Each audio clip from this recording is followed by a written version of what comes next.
ఓం నమో భగవతే వాసుదేవాయ.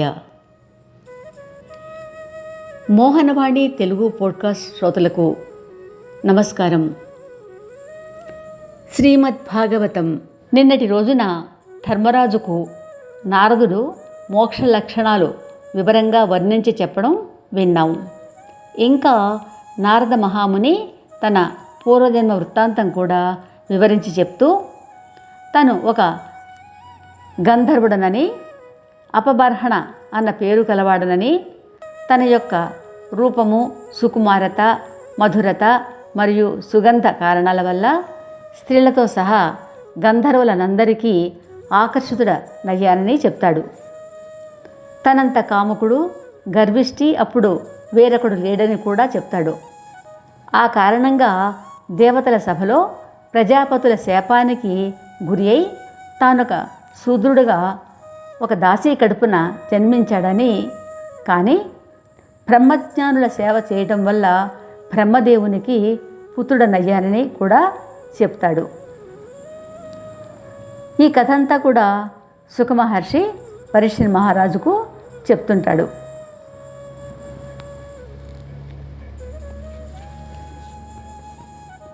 నారదుని మాటలు ఆలకించి ధర్మరాజు శ్రీకృష్ణుని అర్చించి ఆనందించాడని కూడా శ్రీ సుఖమహర్షి పరీక్షిత్ మహారాజుకు చెప్పాడు. ఇది సప్తమ స్కంధంలో మనం నిన్నటి రోజున విన్న కథ సంక్షిప్తంగా జ్ఞాపకం చేసుకున్నాం. ఇక ఈరోజు శ్రీమద్ భాగవతం అష్టమ స్కంధం ప్రథమ అధ్యాయం, మన్వంతర వర్ణనం. పరీక్షిత్తు సుఖమహర్షిని, హే గురువుగారు, ఏ మన్వంతరాలలో శ్రీహరి భగవానుడి జన్మలని మరియు కర్మలని కవి పొంగవులు వర్ణించారో ఆ వర్ణనని నాకు వినిపించండి. ఈ విషయాలు వినాలని నాకు చాలా ఆసక్తిగా ఉంది అని అడిగాడు. సుఖమహర్షి ఆయనకు ఇలా చెప్పసాగాడు. ఈ కల్పంలో స్వయంభువ మనువు నుంచి 6 మన్వంతరాలు గడిచాయి. వీటిలో మొదటి మనువు గురించి నీకు ముందరే చెప్పాను.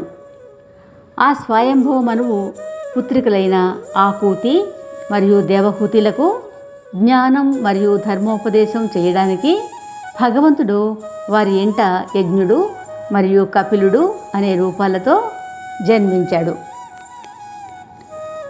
భగవంతుడైన కపిలదేవుడి చరిత్ర నీకు ఇదివరకే వినిపించాను. ఇప్పుడు యజ్ఞ భగవానుడి చరిత్ర నీకు వినిపిస్తాను.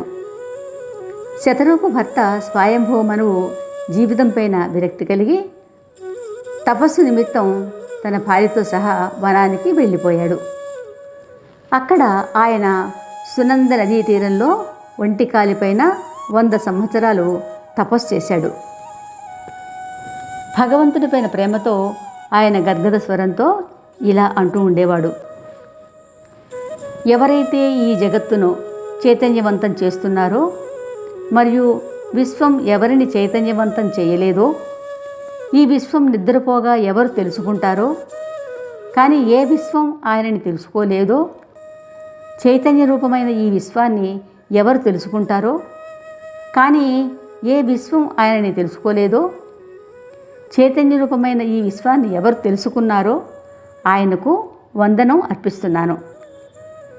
ఈ సంపూర్ణ విశ్వమంతా ఆయన వ్యాపించి ఉన్నాడు. అందుకని ఆయన ఏదైతే ఇచ్చాడో వాటిని అనుభవించు. ఇంకెవరి సంపద మీద ధ్యానం మళ్లించకు. ఓ రాజా, ఈ విధంగా స్వయంభువ మనువు మంత్రరూపాలైన ఉపనిషత్తులని వల్లిస్తూ ఉన్నాడు. అప్పుడు రాక్షసులు అతనిని భక్షించడానికి అతని వద్దకు పరిగెత్తారు.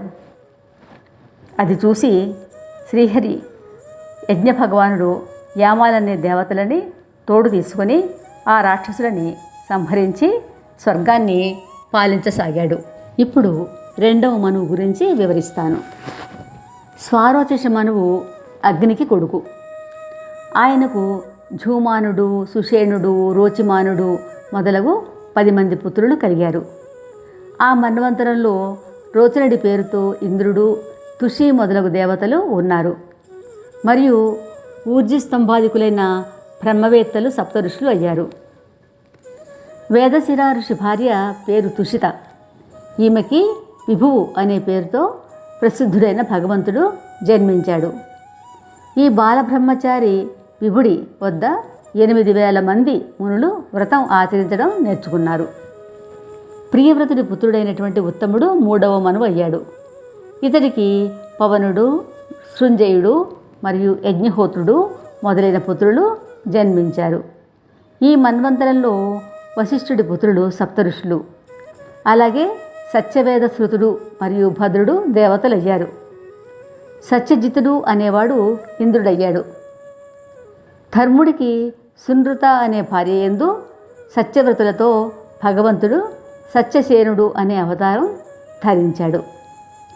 దుష్టులైన రాక్షసులను నాశనం చేశాడు. ఉత్తముడు సోదరుడు తామసుడు 4వ మనువు అయ్యాడు. ఇతనికి పృథువు, ఖ్యాతి, నరుడు, కేతుడు మొదలైన 10 మంది పుత్రులు జన్మించారు.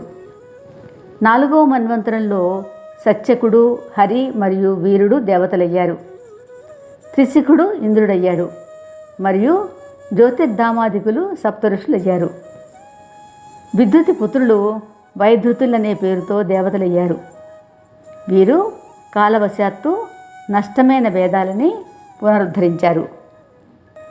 ఈ మన్వంతరంలో హరిమేఘుడికి హిరణి అనే భార్య యందు భగవంతుడు హరి రూపంలో జన్మించి అవతారం దాల్చాడు. ఈయన మొసలి నుంచి గజరాజును రక్షించాడు. అంతా విని పరీక్షిత్తు, ఓ బాదరాయణ, ఓ సుఖదేవ, ఏ విధంగా భగవంతుడు మొసలిచే పట్టుకోబడిన ఏనుగును రక్షించాడో దయచేసి చెప్పండి అని అడిగాడు. ఇది శ్రీమద్ భాగవతంలో 8వ స్కంధంలో 1వ అధ్యాయం.